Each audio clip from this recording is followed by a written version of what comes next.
Welcome to the team. We're glad you're here. You'll now watch a series of presentations as part of your orientation.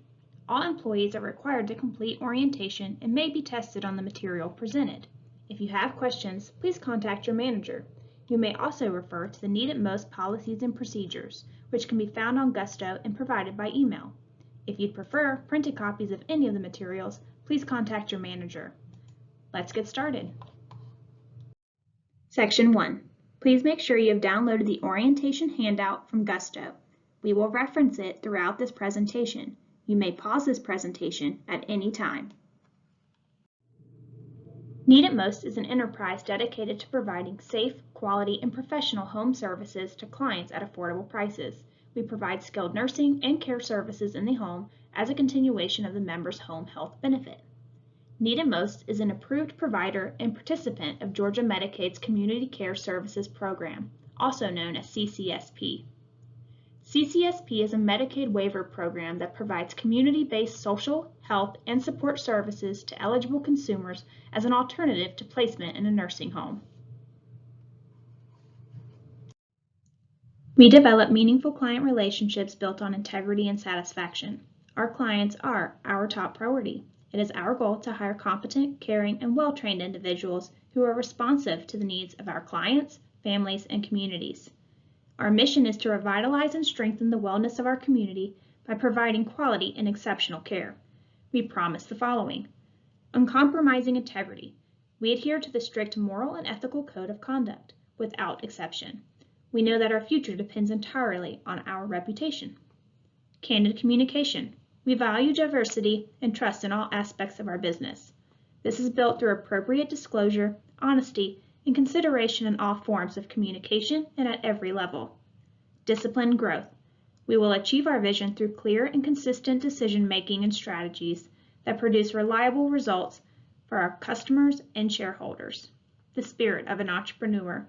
We embrace the drive, creativity, and open-mindedness of our people.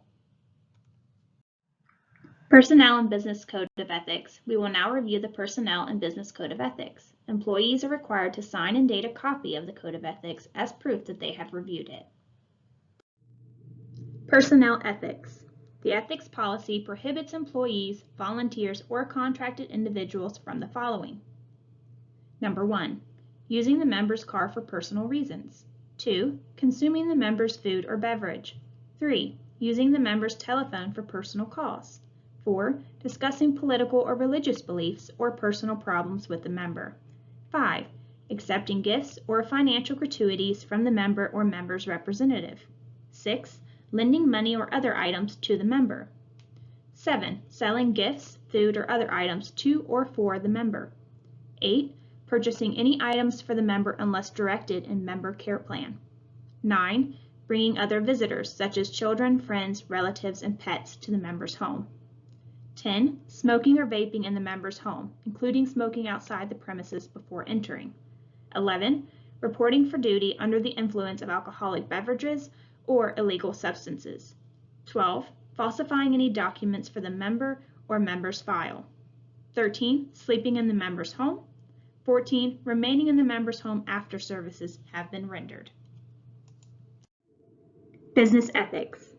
It is a general policy that through its employees, the company will always be transparent and transact business in full compliance with the law and in accordance with the highest principles of business ethics and conduct. Any employee who is aware of violations or potential violations has a duty to immediately advise his or her supervisor.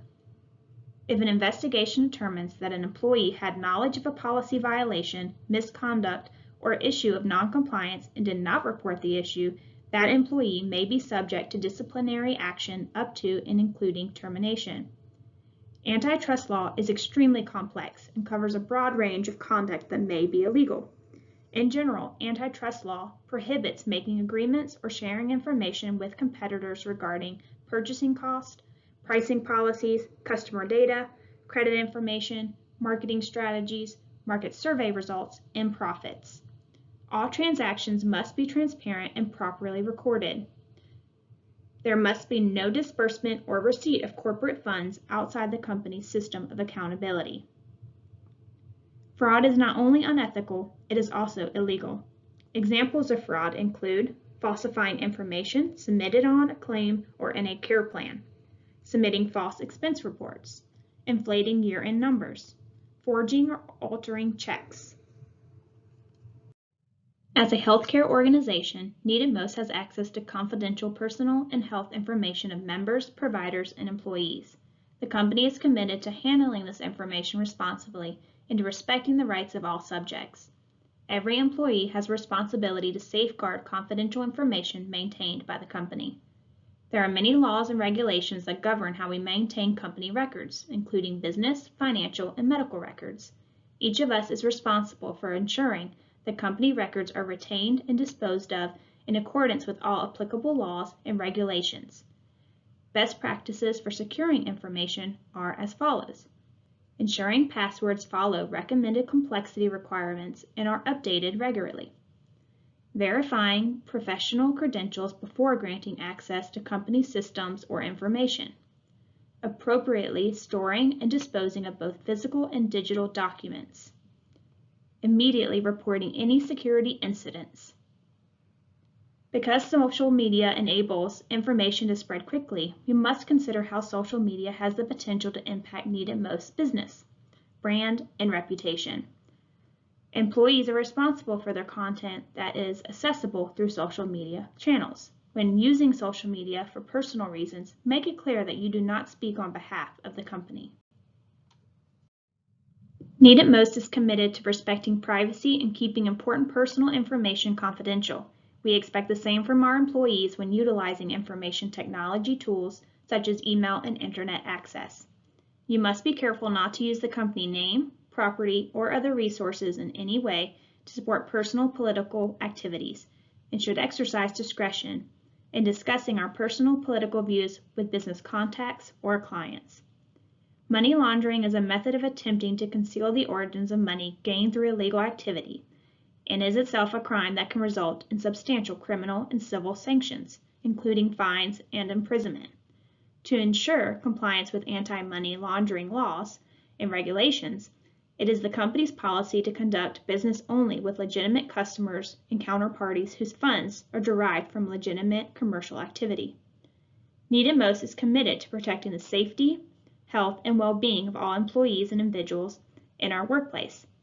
This includes maintaining an environment that is free from intimidation and acts or threats of violence.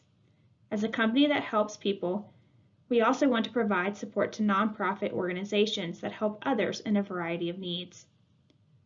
The company encourages all employees to participate in an enterprise-sponsored initiative demonstrating our long-term commitment to local communities we serve.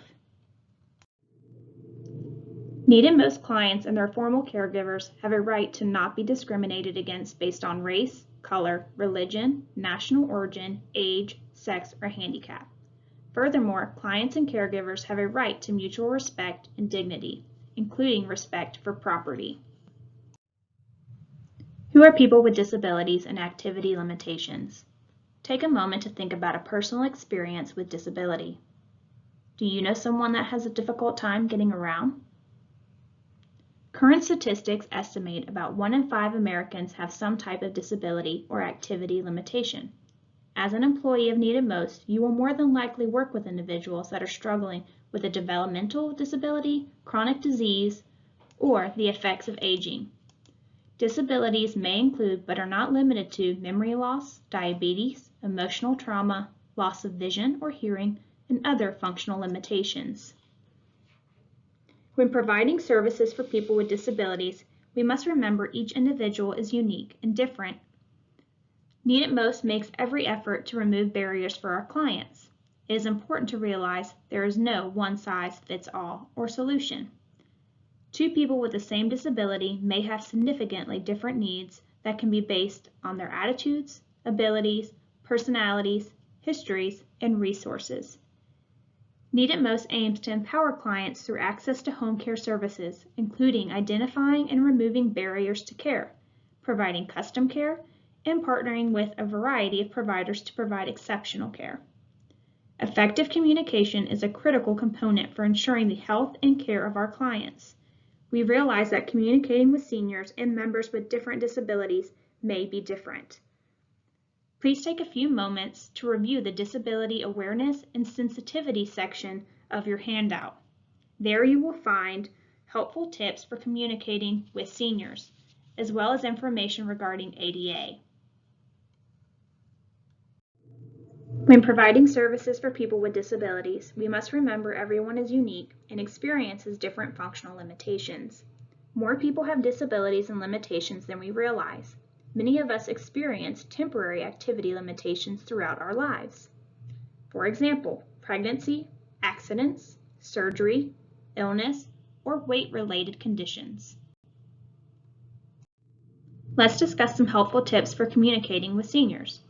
Directly face seniors when speaking.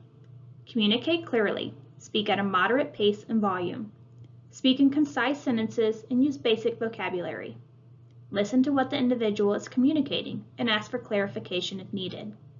Ask individuals to repeat back instructions or vital information to avoid any misunderstanding. Be mindful and respectful of cultural and generational differences, which could influence an older individual's perception of illness, willingness to adhere to medical regimen, and ability to communicate with healthcare providers. As a reminder, the ADA prohibits discrimination against people with disabilities, including discrimination that may affect employment, public accommodations, activities of state and local government, transportation, and telecommunications. The ADA is based on 3 underlying values: equal opportunity, integration, and full participation. Compliance with the ADA extends, expands, and enhances the experience for all Americans accessing healthcare and ensures that people with disabilities will receive health and preventative care that offers the same full and equal access as is provided to others.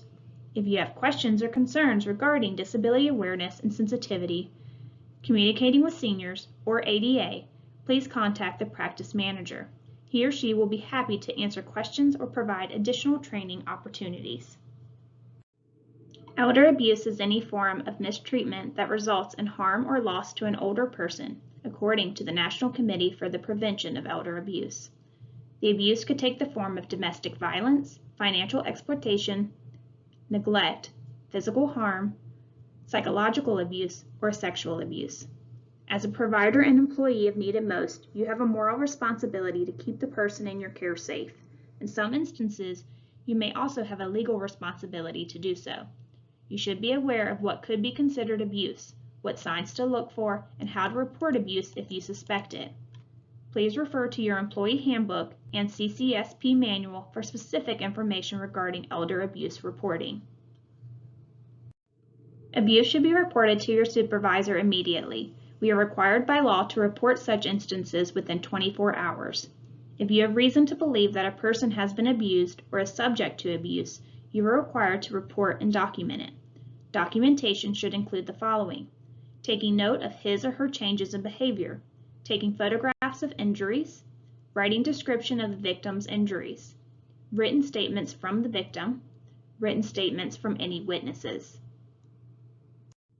Examples of critical incidents include, but are not limited to, the following: unauthorized or an inappropriate touching of a member, such as pushing, striking, slapping, pinching, beating, or fondling; withholding food, water, or medications unless the member has requested the withholding; psychological or emotional abuse, such as verbal berating, harassment, intimidation, or threats of punishment; isolating member from the member's representative, family, friends, or activities. Refer to the Need at Most specific policies and procedures for further examples and instructions regarding incident reporting, investigations, and consequences. An Advanced Healthcare Directive, also known as Living Will, Personal Directive, Advanced Directive, Medical Directive, or Advanced Decision, is a legal document in which a person specifies what action should be taken for their health if they are no longer able to make decisions for themselves because of illness or incapacity. If a client has an Advanced Healthcare Directive, employees will be made aware of the directive and the action or inaction noted in the directive.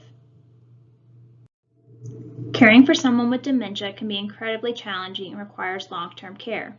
We ask that you please refer to the National Council for Aging Care Guide. You can access this via Gusto or request it by email. You may also access the Care Guide by visiting aging.com. You're looking for the ultimate guide to caregiving for Alzheimer's patients. Let's take a moment to review. Need it Most provides safe, quality, and professional home care services. All employees are expected to abide by personnel and business code of ethics. Clients will not be discriminated against for any reason and should be respected. When providing services for people with disabilities, we must remember everyone is unique and has different functional limitations. We've discussed elder abuse.